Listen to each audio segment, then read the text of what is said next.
जय जय श्री राधे। ठाकुर जी के श्री चरणों में आप सभी भक्तों का स्वागत है।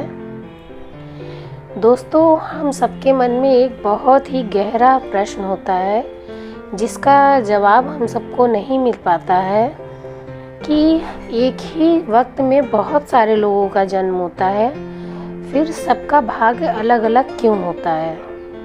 तो आज इस कहानी में हमको यही जवाब मिलेगा कि आखिर एक वक्त पर और एक ही समय पर जन्म लेने के बाद भी हम सबका जीवन अलग अलग क्यों होता है।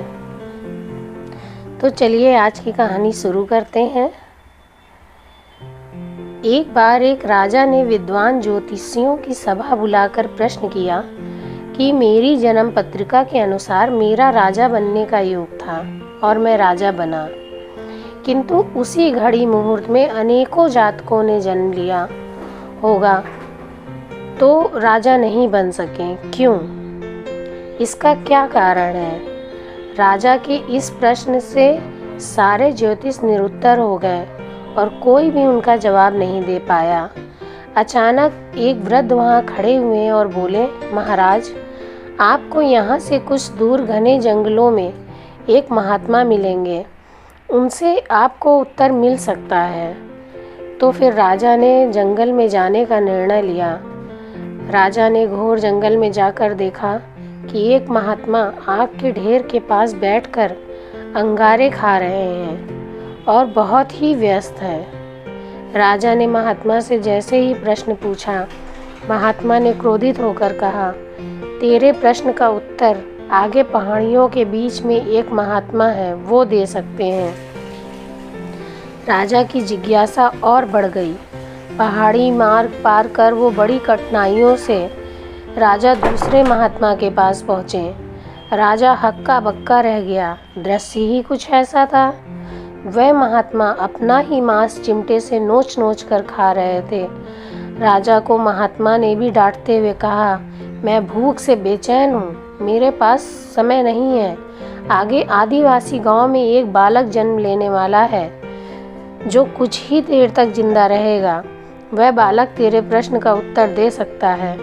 राजा बहुत बेचैन हुआ।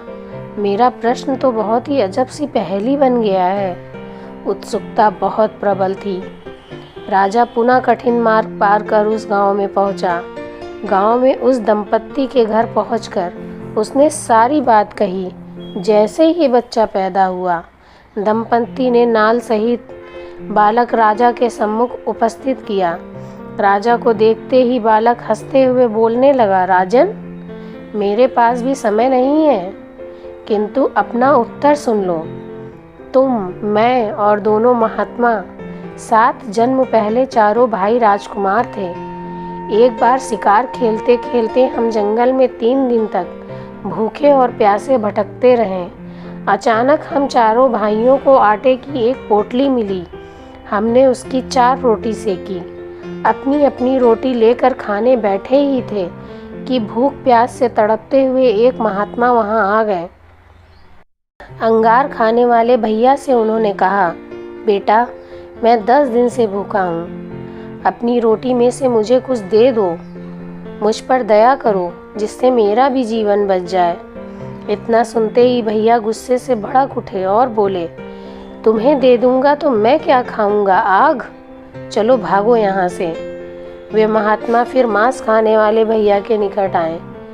उनसे भी अपनी बात कही, किंतु उन भैया ने भी महात्मा से गुस्से में आकर कहा कि बड़ी मुश्किल से प्राप्त ये रोटी तुम्हें दे दूंगा तो क्या मैं अपना मांस नोच कर खाऊंगा।